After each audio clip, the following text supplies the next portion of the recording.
Lions Rock Productions.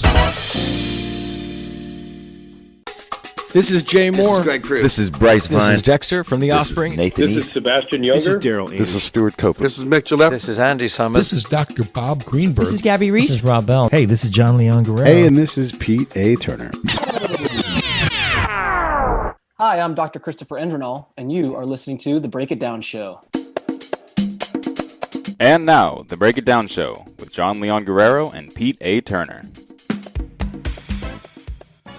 Dr. Christopher Endrinal here's the interesting thing, is that he wrote his dissertation to Florida State University College of Music on form and style in the music of U2. Now, That's right. Our listeners know how much Pete loves U2. All right. How much it annoys me that you love it. So you're going to get a little counterpoint here.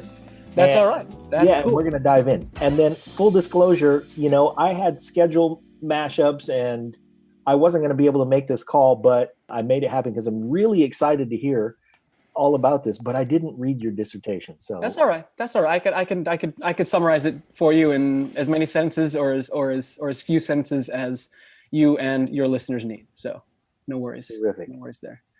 Okay. And, I'm totally used to push back in the U2 fandom. Actually, one of my best and closest friends absolutely hates U2, so I am totally used to it. Okay. Well, that must be how Pete feels.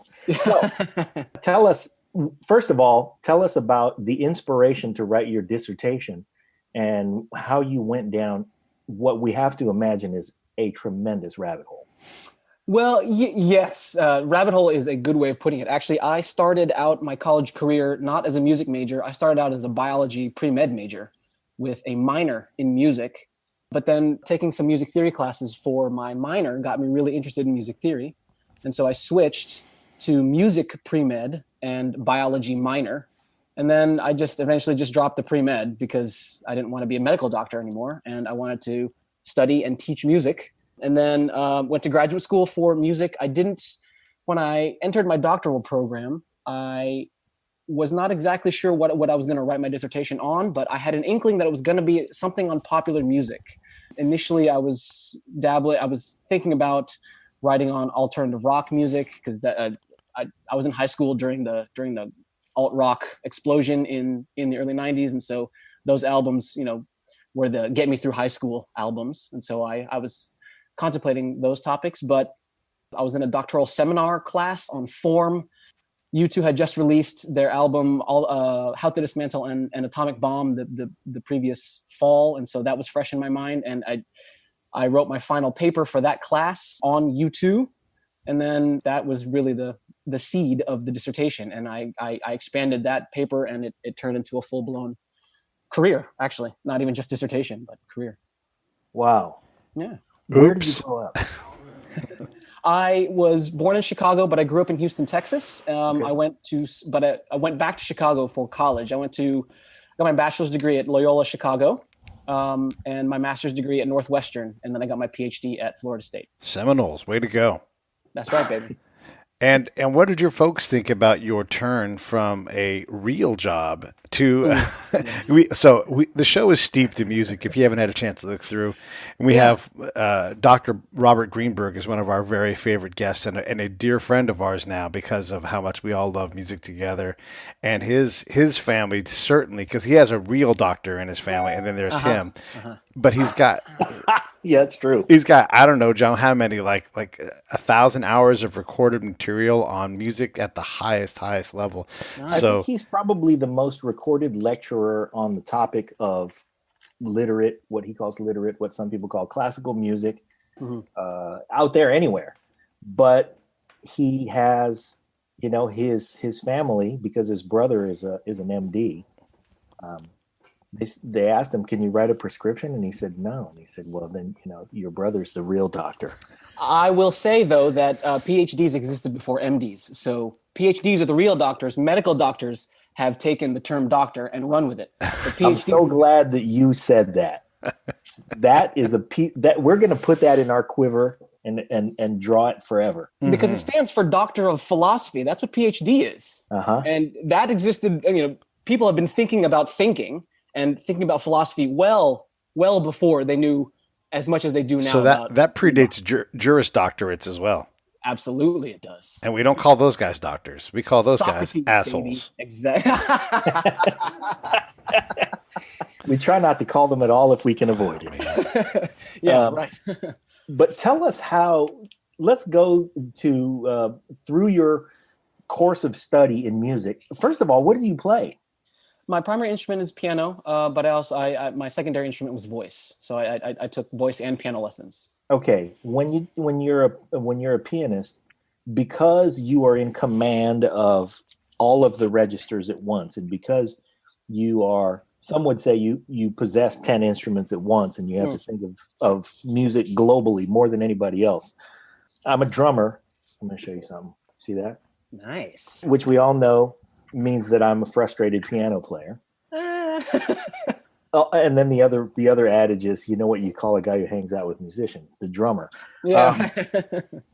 Because my thinking about rhythm is so focused on that, and your thinking has to be on rhythm and, let's face it, everything else, the wide scope. Do you think that as a pianist you have an advantage when it comes to understanding all of the parts? Do you understand them better than everybody else?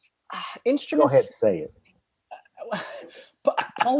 Polyphonic instruments like the piano tend to give pianists and players of polyphonic instruments. So even instruments like the harp, for example, it's a string instrument, but it's capable of piano-like technique. Harmony. Right? Uh-huh. Yeah, right. Harmony, counterpoint, polyphony, etc. So because of the nature of the instrument, and like you said, because we have to think of so many elements at once, I guess I can say it could give us an advantage, but a lot of it also has to do with the instruction that you get from your teacher in the music theory classroom. So I teach music theory at the collegiate level, and as a whole, my students who are pianists are pretty good students in music theory, because they have a concept of harmony, and they have a concept of, like you said, multiple registers.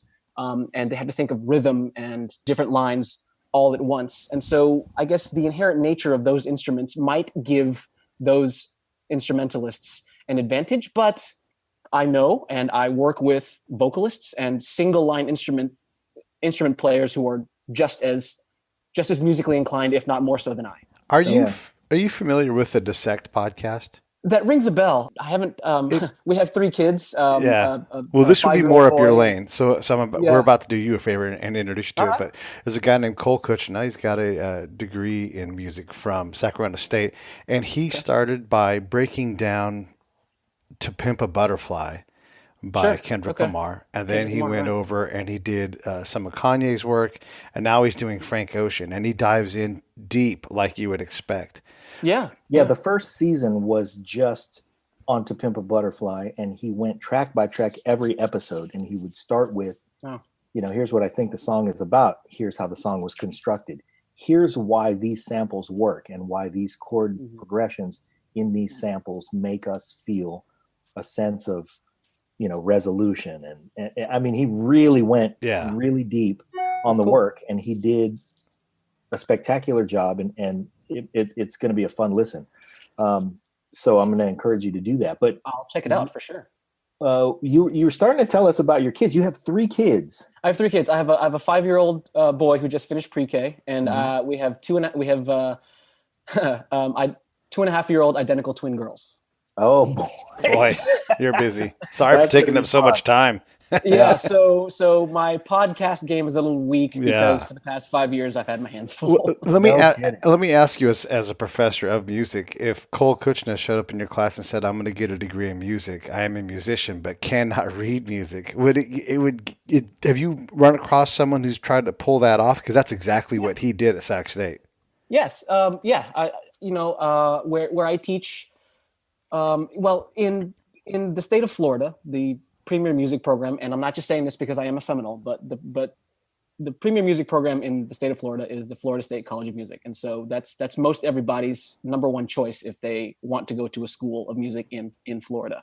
Where I teach, we get students of all different experience levels, some who have been reading music for years and years and years, and some who just picked up their instrument 6 months ago and can barely read music. And so that's what they take music theory classes for. Really, music theory should be labeled music literacy. That's what we teach. Music theory is much higher level when we start talking about all different kinds of like really deep stuff. But the first 2 years of music instruction is music literacy. Like, what is a quarter note? How do you dictate this rhythm? What chord is that in that progression? That's music literacy, is really what we're teaching. So I have had students who, don't have much experience, and some of them turn out just fine. Yeah, don't have much experience, because I started playing the drums as a junior in high school, and I'm going out on a limb here, and could play but couldn't read. I couldn't play. Sure. But there was an ability to express myself that I hadn't yet been formally taught to capture, or or to emote what somebody else had captured for a performance they wanted delivered. So when you say that the first 2 years are music literacy, and then you start to get into the theory, have you heard any of these? I know your podcast game is weak. I know you got your hands full. That's all right. Nathan Collier does this thing, music theory at 5 levels, and he'll discuss a concept. In the first part of he'll say, okay, today we're going to talk about harmony. And then he'll bring out, let's say, a person who's maybe a kindergartner. And he'll say, do you know what harmony is? And let that person explain. And usually, I'm not sure how much editing he does, but they always seem to do a good job at explaining at that level what it is. And then he'll go to a high school student, and then he'll go to a college student, and then he'll go to a music professional, and then he'll go to Herbie Hancock. And the first 4 will take up let's say it's a 20-minute YouTube video. The first 4 will take up the first 10 minutes, and then the last bit will be just him and Herbie going deep into, all kinds of ways to get from here to here. Right. And that's really what they discuss. So when you talk about music theory, that's when you explain it that way, to say music literacy is one thing. It's one thing that you now speak the language. Exactly. And now we're going to get philosophical about it. Well, right. So there's theory. It's like studying a language, right? The first thing you study when you study a language that is not your own fluent language is how to curse. Vocabulary. Right. Okay. So curse words, right? Right. And then genitalia. Exactly. You study vocabulary and you study grammar, right? Yeah. You study the technical elements. So in English, right? Subject, verb, predicate, etc. That's not how we think about language, but that's how you study language. So if you translate that translates over to music. So we have to know, or musicians have to know what a quarter note is. They have to know what a clef is. And once they get the basic vocabulary and the basic literacy of that language down, then we can start talking about music. Yes. Right? Not just notation, but music. Right. Which part of music is indefinable, which is what is so brilliant about it. What do you think, as somebody whose contribution to, let's say, life and humanity and society has to do with music, communicating music, and the study of music on a level that, what do you think is your contribution ultimately to humanity, when your philosophy, because you're a doctor of philosophy, and your philosophy is expressed through music, what are we all going to get out of it? What's the end game for, Dr. Endrinal sure did affect my life. What's the effect? Well, that's it. And that is a great question. I have hardly ever gotten that question, so thank you for asking that question. My goal as a teacher is to teach students how to think critically, how to think for themselves. And I do that through the vehicle of music. So think back to all your favorite teachers, right? And likely your favorite teachers are from different subject areas, but they all affected you because they taught you how to think about things in a different way. They taught you how to think. So in my classes, I try to stress to my students, you got to think systematically. Go into problem solving with a plan. If you have a plan, you're much more likely to succeed than if you go into it willy-nilly and say, okay, where do I start? Nope, you have to have a strategy in mind. So I'm trying to get my students to think systematically, to think strategically, so that they can form their own opinions, educated opinions. They can do the research, they can find the facts, and they can have their own opinion. And if their opinion differs from mine, great. But it has to be an informed opinion. And that's what I'm trying to get my students to do, is to think about, and it's so important, especially today with all of the clutter out there. Yeah. Right? I'm trying to get my students to focus their thinking and to filter out the noise and to get at the root of what do you want to say? What do you want to think? And how do you want to solve this problem? Yeah. And I do that through the vehicle of music. No, that's a fantastic way to look at this whole thing, because there's a whole bunch of folks that don't have a grasp of the literature, don't even know that they don't have a grasp of the literature, and want to have a quote unquote expert opinion. And and you're right, you have to have some kind of basis so that you can talk about things that are real. And sometimes you have to get too linear in an academic conversation, but if you don't start at that point, there is no starting point. Oh yeah, sure. And especially in the early levels, right? When we're talking about music literacy, it's very linear. And where I start to lose students is where I go off the linear path, because that's higher level thinking. But that's the purpose of higher education. The purpose of higher education is to build an informed society. Right. Is to foster individuals who can think critically, so that they are educated, they are informed, and they can contribute to society. That's the point of higher education. It's not employment. It's not to get a job. It's to be able to think for yourself. And the logic would have it, if you can think well for yourself, you are more likely to get a better job. That's it. God damn it. I would have done a lot better in school if somebody had told me that about the 8th grade. It took me, I'm still trying to figure it out. But when it hit me that you are not here for the grade, folks. Yeah. Quit worrying about that 10th of a point. Quit worrying about extra credit. Learn the material. And learn how to think about the internalization. No, there is, because and I think there's your advantage in using music as a vehicle. Would you say? Yeah. Oh, yeah. Oh, there's so much focus today on numbers, right? On metrics. Yes. But how do you quantify Beethoven? You can't. And that's the beautiful thing about Beethoven, right? Like, how do you quantify Beethoven's greatness? I don't know, but he is an intangible. Yeah, exactly. I'm trying to break my students out of the mold of I must get an A. I've got to get this certain number.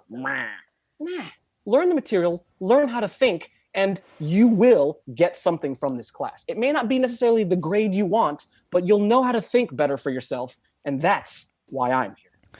I'm thinking about some Dr. Bob lectures, and he talked a lot about, I think it's Kerschel 522. It's the musical joke by Mozart. Sure. And you can't have a musical joke unless you know the rules to music that you're going to be breaking in this song. Exactly. And to know the rules of music, there is no data sheet for that. Right, there isn't. It's language. Yeah. Nice T-shirt, by the way.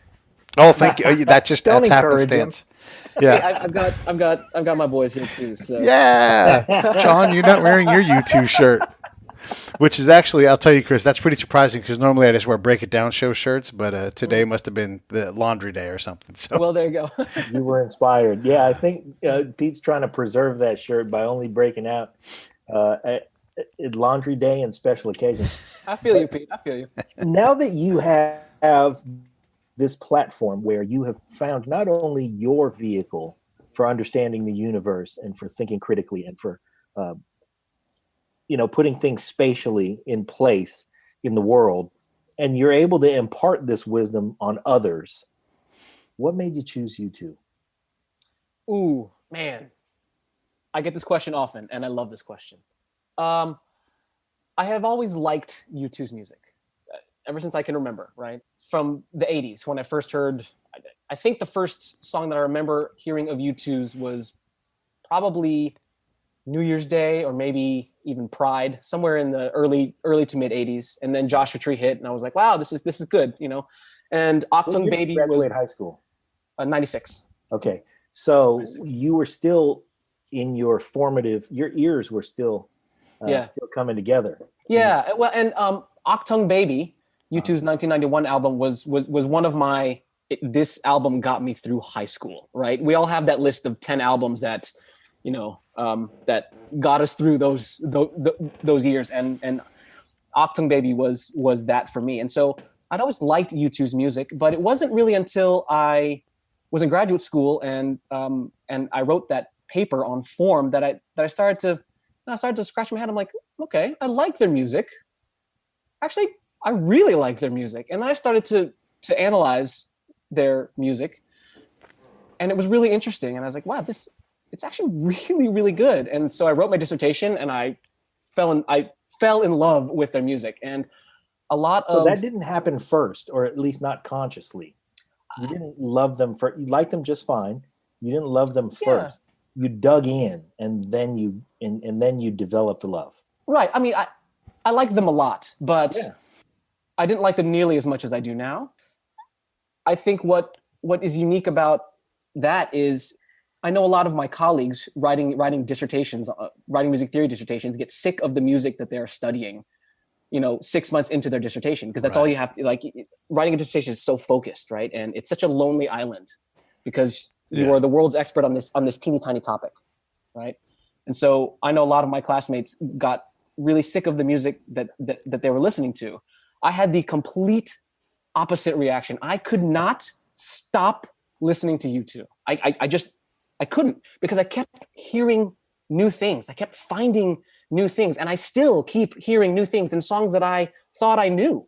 And so that keeps drawing me in, and that has surely deepened my love and appreciation for their music. Let's explore that for our audience, because I know that some of our listeners are listening to that and hearing you say that you keep finding new things years and years into listening to U2, and they're like, it's four dudes.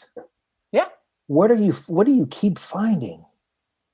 Well, so tell us what it is that you hear sometimes that's different, or that calls to you differently. Well, before I answer that question directly, I'll bring up an analogy. It's like watching your favorite movie over and over again, or reading your favorite book over and over again, right? Why do we keep listening to, or why do we keep watching our favorite movies or reading our favorite books? Because it connects with us somehow. And every time I watch my favorite movies, I notice, oh, wait a minute, I didn't see that thing in the background, or oh, I didn't notice that transition, or oh, I finally get why they did this and this. Same thing happens in the music of U2. So I hear different. I mean, U2's music is so layered. I mean, it's so much more than just the edges echo, and it's so much more than Bono's soaring lyrics. It's extremely layered on a sonic level, and it's extremely layered on a musical level, and it's extremely layered on an interpretative lyrical level. And the more I read the lyrics, the more I educate myself on the Irish history and, for example, and literature, because Bono himself is very worldly in those areas. The more I understand their music, I keep finding all kinds of musical, lyrical, and sonic details. That's a great answer. Thanks. Were you the baddest piano player in your high school? I was not the baddest piano player. No, I was not even close. Wow. I was not even close. Anybody we know? I don't know. One of my best friends in high school, his name is Ray Somsio. He lives in Houston now. He was our class valedictorian. He was a badass pianist and a badass violinist, and was the smartest guy I've ever met, and one of the nicest guys I've ever met. So that was a shock to me when I got to high school, because I thought I was the bomb coming out of 8th grade, and then I get to high school. Oh, wow. You had to run up on Ray. Oh well, no, I had no shot of catching it. So I was just so part of the reason why I went into music theory was because my actual playing chops aren't that great, but I think I have a decent mind, so I can think my way through a piece of music better than I can play it. When you try to evaluate U2, is that helped by their willingness to break down their own stuff in terms of video that they create? Because I don't know if any band's ever created more professionally produced video to complement their music. It certainly helps. All of the stuff that U2 has produced, to accompany their albums. But my students ask me all the time, well, does Bono know that they do that, or does Larry know that he did that, or does Adam? And chances are no, but it doesn't matter. My retort to them is, did Shakespeare know that Hamlet was that layered? Did Shakespeare know that his sonnets would be read 500 years from now still, and we'd still be finding new things in him? Maybe, maybe not, but it doesn't matter because it's in there. And as long as it's in there, I'll keep finding it. Wait, so I'm thinking about the lyric where I think it's Until the End of the World, where Bono talks about how he was trying to drown his sorrows, but his sorrows, they learned to swim. Yeah. That's not his. And No. the fact that it's not is genius. He brings this thing in. It's fantastic. When you look at what he does and what he puts in his brain, whether it's experiencing something in the third world or some area of struggle or strife, the different literate, like him and Sting read some heavy books. Oh, sure. To get to where they get to. But why don't other bands that are fantastically successful follow a similar formula? Not that Mick Jagger isn't reading poetry and stuff, but they just don't seem to get to that depth that guys like Sting and Bono get to. I don't know. I wish more of them did, but then again, it's the rock of Rolling Stones is a different kind of rock from the rock of U2, and it's not better or worse. It's just different. Like if you're in the mood for Stones, then pop on the Stones, but it's going to be a different mood from U2, and that's okay. I'm going to counter by saying everybody can't be special. That's why true. That's why there's a thing called special. So I give Pete a hard time because he loves U2 so much. And, being a drummer, it took me a long time to understand Larry Mullen. And I don't, and I'll say that, and I know that it sounds weird, but it took me a long time to come around to Charlie Watts too. Okay. Sure. So I just didn't really get that, like, well, this guy doesn't have crazy impressive chops. No. Why should I be listening to him when I can listen to Billy Cobham or Terry Bozzio? Larry Mullen is unique because his style is wrong. That's why no one sounds like Larry Mullen, because he was essentially self-taught, and he learned the drums wrong. In scare quotes, which is why no one else sounds like him. No, he's not the most technically proficient, but for U2's music, he doesn't have to be. He needs to be what U2 needs him to be, and he does it better than anyone. And that's what makes it special. Exactly. So we can say, well, these guys are, why doesn't everybody replicate that formula? Because there's some degree of magic there, right? Oh, there absolutely is. Because if there weren't magic, then we'd all be in a band. Yeah. Right? Because we all want to be rock stars, don't we? Absolutely. One of the things that John is, we've gone around about this trying to figure this out. John, the traditional drummer, me, the U2 fan, like why Larry Mullen? Because he doesn't get the rating in the top 100 and everything. But if you were to look at people that have notable drum parts, he would be with anybody because his drumming stands out in a good way. But John, I think, explained it best when he's like, it's just like Ichiro swinging a baseball bat. You would never teach someone to swing like that, but I'll be goddamned if he's not one of the greatest hitters of all time. There he is on base again. Yeah. So, and that magical quality, right? U2's the sum of U2 is greater than the individual parts, and that's what U2 has always focused on. U2 is four guys, and there has been no other band in history who has stayed together as long as U2 with the original lineup and has been as influential and has been as highly successful as U2, period, ever. 38 years. More than 38 years. 42. 42 years. 1976. Actually, coming up on 42.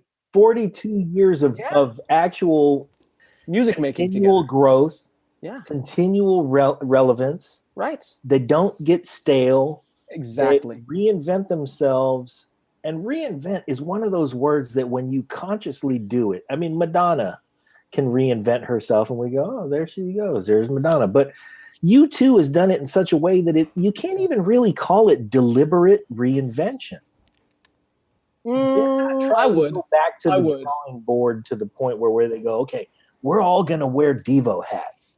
Or we're all going to, they don't think about it like that in my imagination. And you're more of an authority, and certainly Pete is too.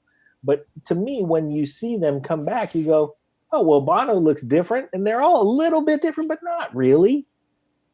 Well, that's actually part of what my dissertation says is, despite all of the different eras and different reinventions that U2 has undergone, there are core musical characteristics that are present in every era. So if you listen to pop and if you listen to War, on the surface, they sound disparate, right? They don't sound anything like each other. But the core musical characteristics, Adam's style, Larry's style, Bono's vocalese, Edge's guitar style, it's all there. Now, on pop, it might be under a veneer of electronica. This episode of the Break It Down Show is brought to you by Lions Rock Productions. That's us. We publish, evaluate, and develop podcasts just like this one, consult others to build their own, and create associated content and content marketing strategies. So if you're launching or expanding your social media presence, your business or your personal brand, or if you just want to take your media presence to the next level, reach out to us on Twitter at Pete A. Turner or at JohnLG69 at the Break It Down Show. There's 1,000 ways to get a hold of us. Now enjoy the show. But it's still there. It does exist. Yes. Yeah, you hear it, you feel it. They don't betray it.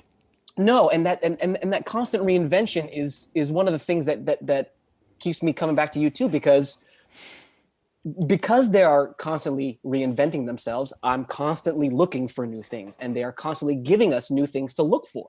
Whereas if they had just made the Joshua Tree on every album since 1987, then first of all, they wouldn't be here anymore. And second of all, how boring would that be?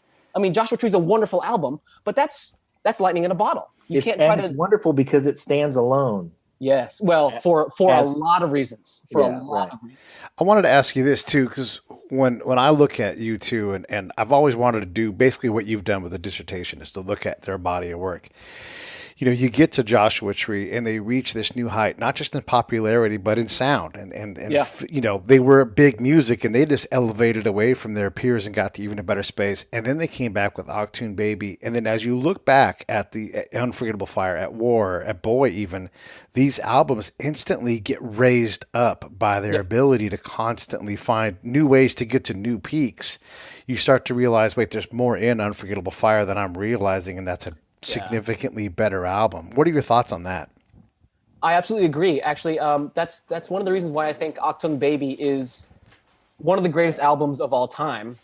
Because if you take a look at what Achtung Baby did in relation to the rest of U2's career, right, and where it came and how successful it was. I mean, imagine trying to follow the Joshua Tree. Holy moly! Like you can't follow it. So what they did was, since we can't follow it, let's, as Bono said, chop down the Joshua Tree. And they did that. And the beauty of Achtung Baby was it was so successful despite not sounding like the Joshua Tree. And, you know, the Joshua Tree sold 18 million albums worldwide. And so how do you dare stray from that formula? U2 is like, well, we have to stray from that formula. Otherwise, we're going to get stuck in a rut and you're not going to hear from us in 5 years. We won't be around anymore if we stick to it. So U2 very, very savvy in terms of the kind of music that they create and the kind of music that's around them. Yeah, how did their label not make them go back to the Joshua Tree?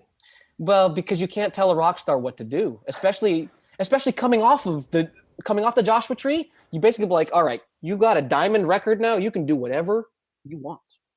Now, but there's also a certain level of trust, right? That says you can do whatever you want, but, you know, try to make it good. And knowing U2's history, they aren't going to try to put out some crap product. And hats off to Paul McGuinness for running that part of the business and saying, absolutely not. Yeah. They never rushed into an album, except for pop. Like, they didn't rush into pop, but they just ran out of time. Actually, the U2 conference that I was just at was focused on pop, and I have such a renewed appreciation for that record after hearing different takes on it. It's, it's not their best work, not by a long shot. It's a hard record to get through for a lot of reasons. If you listen to it with a certain ear from a certain perspective, and if you keep in mind what they were trying to do, not just from a sonic level, but from a narrative level, pop is brilliant. I think of U2 like a family that goes on a road trip, right? And I kind of liken the eras to the road trip, and pop is the end of that road trip. They had taken a couple of detours onto their different social things they wanted to cover. They got, went towards I'll say the disco route, more dance related music. And then it was like, we're sort of out of time, sort of out of ideas, and we're going to put together something good, but, it's now time to get back home, get back to what we do, and then now come back with this emerging middle-aged life perspective that they came back with in the early 2000s. I wanted to, before we left this whole part of the topic, one of the things, too, that I think John and I have discovered. So we do this thing called album fights, by the way. So yeah. Okay, have you seen that? Yeah, and we take track 1 versus track 1 of 2 different albums, and you go down. We did Nevermind from Nirvana versus Achtung Baby, same year, same number of tracks. Yeah. And oh my God, that's like Ali Frazier, man. That's a heavyweight battle. It wasn't, and I'm going to tell you why. There's some crap. It seems like the matchup. I mean, you would look and go, but that's a lot of muscles here. Yeah. But Nirvana tried to sneak a couple of weaker punk songs through, and that really wasn't their genre. And then when it came down to lyrics, and this is not Pete the U2 fans, I think John will definitely agree, what Kurt Cobain put forward versus what Bono put forward, there was really no comparison. I agree.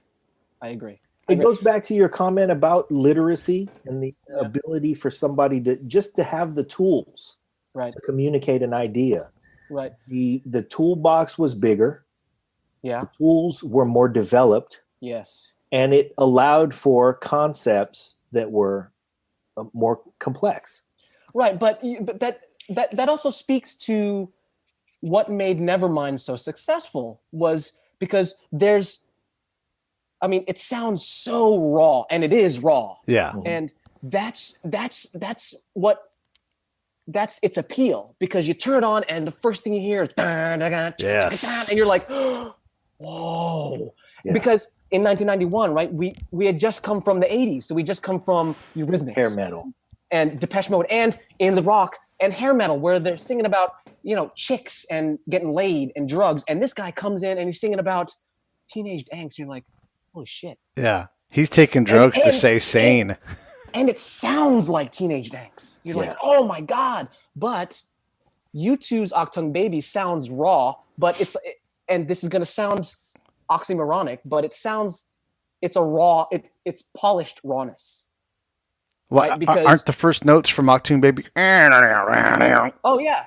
Distorted guitar. Yeah, that's raw. Yeah. And so U2 manufactured the rawness from the industrial influences. The rawness was just present in the sound on Nevermind. So, it's two sides of the same coin, I guess. But you bring up a good point about the lyrics on Nevermind. I need to go listen to that again. And I want you to do that, and I want you to do an album fight with us when you get a minute. But the other awesome, I'd love it. The point I wanted to get back to on this is, at some point, and this is, I don't want to speak for John, but I think he's with me on this.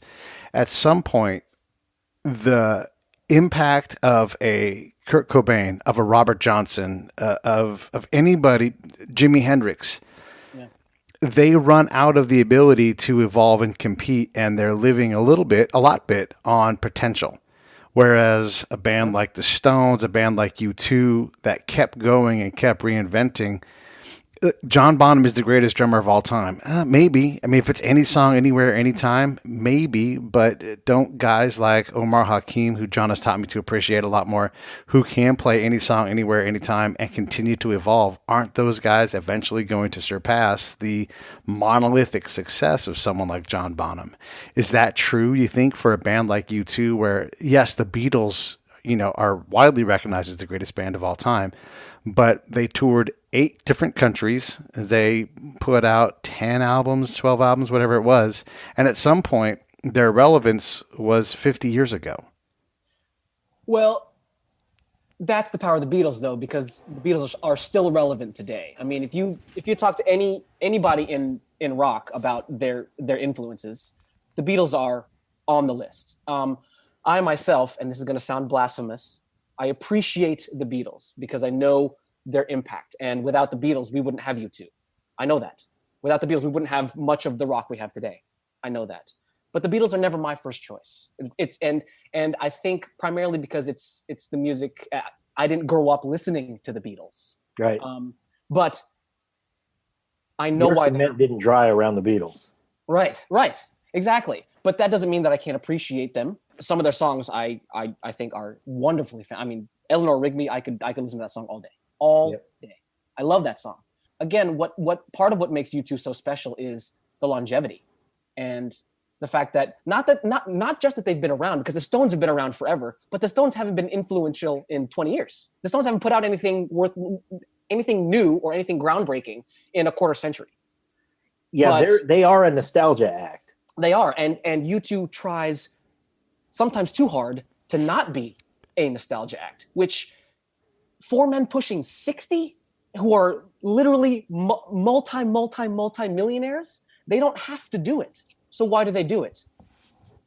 Because it's the last challenge left, perhaps. Yeah. Maybe, right? Because it probably went from being an enormous challenge when they were kids. Oh man, we have to do this because this is our only way out. Right. To being, hey, we've done this pretty well. Let's see if we can do it again. And now it is the last challenge left because we've asked several of our guests who've been around a long time. Pete asked Andy Summers, what's ahead of you? What are you looking at? What are you striving for? And he essentially said, nothing. I've done it. Right. What am I going to do? The only person I'm chasing is me. Right. And now in order to challenge myself, I have to look within. I can't look at somebody else and go, ooh, I better learn how to do that. Right. And I think that as a band, U2 has probably been through that cycle so many times that at some point they're just going to implode. I mean, there's nowhere left to go, and they're gonna go so far inside that they're just going to get sucked in there. Nice. What do you think about the concept of a band that's been relevant for this long deciding that, well, it is time, we are a nostalgia act now, we'll go to playing county fairs? Do you think that's ever going to happen, or do you think that U2 will say, we all have to now compose music for film, or we have to become authors, or we have to do something else, because if we're not at the top of this game, we refuse to be a nostalgia act? That's it. I don't think U2 is gonna go on 16 greatest hits tours. I don't think they're gonna play a county fair. I think U2 is gonna go I don't ever want them to go away, obviously, but it has to end sometime. And I think, when it does happen, I think they're just gonna call it quits. I think Bono's goal is to have one more bona fide #1 hit, one more just chart topper that stays at the top for 5, 6, 7 weeks. Everyone's like, oh my God, it's another beautiful day. Oh my God, it's another Streets Have No Name. Oh my God, it's another With or Without You. They'll tour and then say bye, because U2 doesn't do anything half-assed. They don't do anything 90%. They do everything balls to the wall, 100%. And if they can't do it, then they won't do it. Do you think that they've been saying, we're going to get one more for the last 28 years? Yep. Which is why they keep doing it. Yeah. And by the way, Songs of Experience debuted #1 worldwide. Just saying. Yeah. 4 men pushing 60 debuted #1 around the globe. No one else can say that, y'all. Remember when 60 was practically dead? Yeah. I mean, when we were kids and somebody brought up someone who was 60 years old, they weren't talking about what Bono looks like. No, man. They were talking about Rip Van Winkle walks into a bar, he's pulling. I remember when the Stones were doing this, when they were pushing 60, when Paul McCartney was going to turn 64.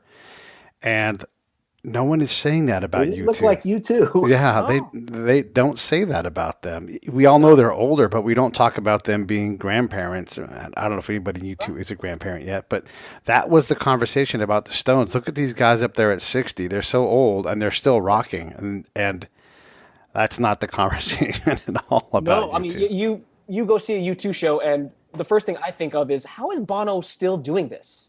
Because Yeah.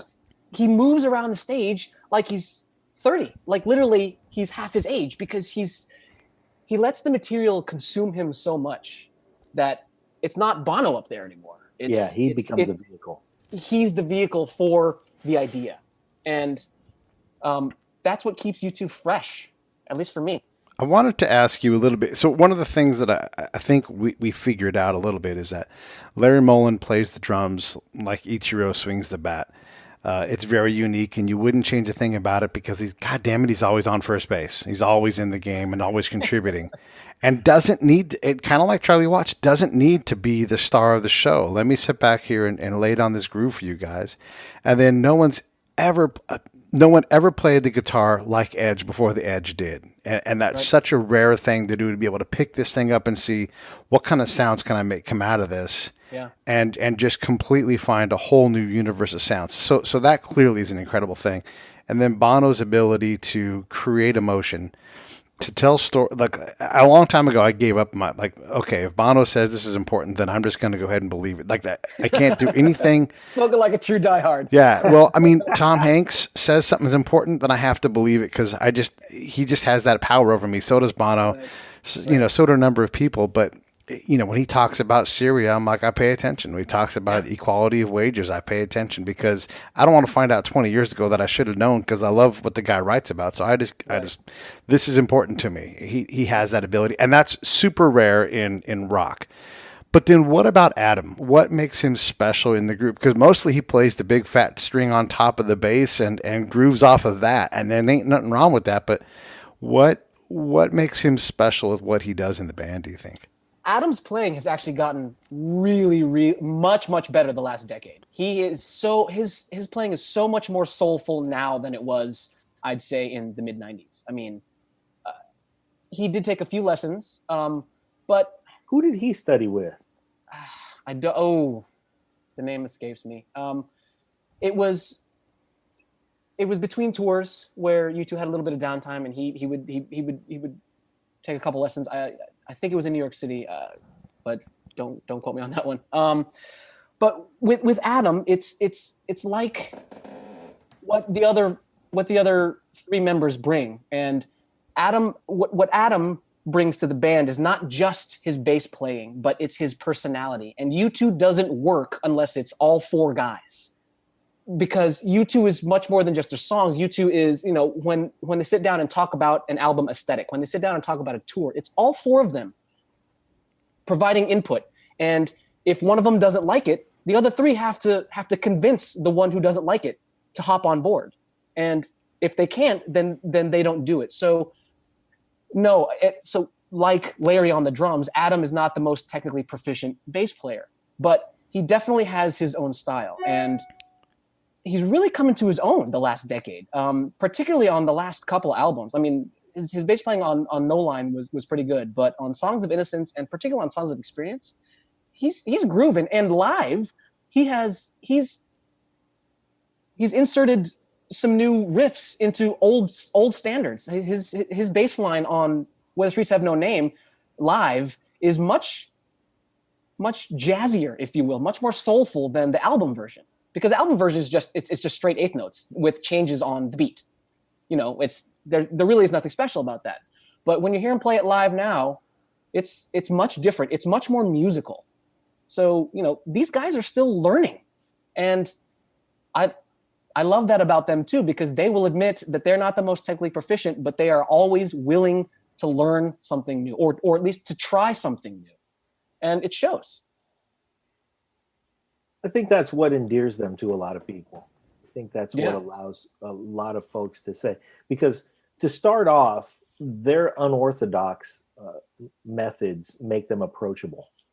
Sure. And so if you're a young player and you can hear this and it doesn't sound right, it's rock and roll. Really what allows every musician at every generation to look back and go, yeah, I remember when my teacher said, you got to quit listening to that. Whoever, right? And then eventually, as they get better and better, I think they've gotten more reflective and more soulful as their fans have. Right. Well, and also as they themselves are exposed to more music and, you know, see and hear different kinds of things, all that is incorporated. I mean, you know, none of us lives in a vacuum. So when Edge turns on the radio and hears something he likes, well, he's probably going to jot that down and study that. Yeah. I would. Just like any musician who hears, "Oh, that's cool. What is he or she doing? Let me try that." And then let me put my own spin on that. And all of a sudden you have something brand new. Well, you know, Edge, his playing didn't bother B.B. King. And, you know, if you see them in Rattle and Hum, their interplay makes you realize that, you know, B.B. King doesn't play the guitar right either. No. Yeah. He definitely has a very individual voice, and I think that they immediately were able to hit it off because they had that in common. Right. Yeah. Yeah. They were unencumbered. Right. They weren't weighed down by technique. Yeah. Right. And I think that the lack of technical expertise, particularly at a young age, is what drove Edge to his effects, because he couldn't shred, but he wasn't interested in shredding. He was interested in making new sounds. And so he didn't practice shredding. He practiced tweaking. Sonic creation. Yeah, exactly. Which he gets a lot of flack from guitarists because, oh man, he can't play. I'm like, well, maybe he can't, you know, shred up and down the fretboard, but no one sounds like him. Yeah. So shredding is a way to play. And when we do these album fights, we often find that the heroic guitar anthems wear on John and I. We're looking for something else. We'd rather see less virtuosity. And we love eruption and all those kind of things. But what are you going to make me feel? And I think that's where the Edge plays. And yeah, you can play like somebody else, but nobody plays like the Edge. He finds new sounds by doing incredible things, and you can't deny his virtuosity with his acts of choice. You just can't, because it's who's doing what he's doing better than what he's doing. Agreed. No one. No one. Which, you know, that's the hallmark of a legend, is that no one is doing or has done what this guy is doing or has done.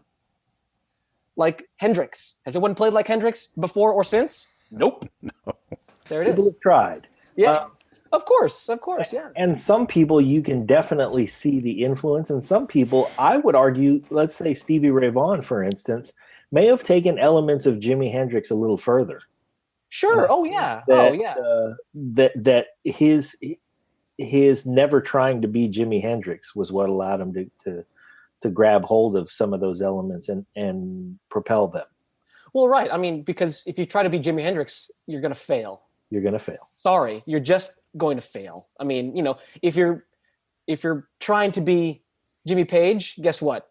You're not gonna. Don't try to be Jimmy Page. Try to be you. Now, you know, try to play his riffs, but you got to put your own spin on it. And that also is part of the beauty of music, is that you and I can play the same thing, but it'll sound completely different. Yep. We're rounding third base here, and I want to capture one idea from you, and it's that there will never be another Beatles, because the Beatles came at a time where they were partially created, but not created. They were partially they evolved in large part because of circumstance. Sure. And now that they have done what they did, nobody can go back and do that. Right. I think the same is true with U2, and certainly nobody can do it for 42 years. But what do you think the elements are that along that journey makes their road to what they've cemented in music history unique? What are the things? I mean, you can say in the Beatles, well, they led the British invasion. Right. They were on Ed Sullivan and were exposed to the entire country all at once. Yeah. They were, they had those advantages that nobody else can have now. What were U2's advantages? The advantages. I think one element that separates U2 from most of their peers is the content of their music. And I'm not talking about the notes, I'm not talking about the sounds, I'm talking about the topics.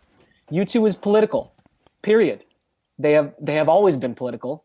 They always will be political because they have to be political. Bono is a big thinker, so his themes are enormous. It's not just love and hope, but it's it's how do you love? It's how are we going to make it to tomorrow? How are we as a species? Yes. How are we going to avoid making the mistakes of the past? Thematic content separates U2, I think, and of course the sonic aspect. I mean, the echo and associated effects existed before Edge, but Edge really took it to a completely different level. And yes, there are others now who use it. Tom Morello, for example, Coldplay, all of them, they use it, but it was Edge. It was Edge, period. And I think another one is it's the same four guys. It's that lightning in a bottle, and they've managed to keep that bottle intact. It hasn't exploded, right? That magic of the four of them, Bono, Edge, Adam, and Larry, and nobody else, just those four. One of the things, too, when it's just those four for 40 plus years, and your latest album is a part of a double concept album, and the latter part of the concept album is your 40 plus years rock and roll self talking to your younger self. The little things that give you away, man. Right. Oh, writing the songs about the fear of youth and ego. And just like, I'm going to write the song that I would want to be the last song that I ever sang. Who even has the balls to take that on? I mean, it's a place of comfort that you can only get to by being a rock and roll family for 40 plus years. Well, yeah, and it certainly helps to have someone as big-minded and adventurous, and as adventurous as Bono. I mean, he is a quintessential frontman, right? I mean, he is the face and literally the voice of the band, but he also is the one who steers the band. And there have been times when, the other three are like, oh God, here we go again, Bono. More activism. But, but the other three guys understand that it's part of the DNA of this band, is that it's not just about the songs, it's about what the songs communicate and what the songs represent and how the songs can reach, affect, connect, and affect change. I think we should stop talking. I know, I want to talk more, but I'm shutting up because that was great, man. And you know what? I'm a huge fan of affect over effect. So when you said that, you had me. Yeah, no kidding. This has been fascinating. I'll tell you what, man, we've had plenty of opportunities to speak to interesting people on interesting topics that we're fascinated by, but there were some profound moments in this conversation. And I just want to have our listeners, how do our listeners get to you? I am on Twitter. Yep. At CJS Endrinal. I'm also on Instagram, same handle. I have a website out there, but that's kind of languishing. I'm going to get that back up. Twitter's a good place. Terrific. All right. Well, thank you very much for joining us, ladies and gentlemen, Dr. Christopher Endrinal. We really appreciate you, man. Yeah, man. You got to come back. Thank you so much. I absolutely will. I would love to do an album fight. You're in. All right. Done. Book it, Dana. It might be a non-U2 album fight. That's cool. You know what? I need some non-U2 in my life because it's been almost exclusively U2 for the past 6 months. So I need a break from it. I'm going to work on finding us, unless you have an album that you really want to get into, but I'll work on finding us an album. And you don't get to be comfortable. It's supposed to be hard. I mean, do it. Yes. Now that the show's over, I'm going to ask you, because you grew up in Chicago, Earth, Wind, and Fire. Oh, well. That's all. That's the question. And Earth, Wind, and Fire is the answer.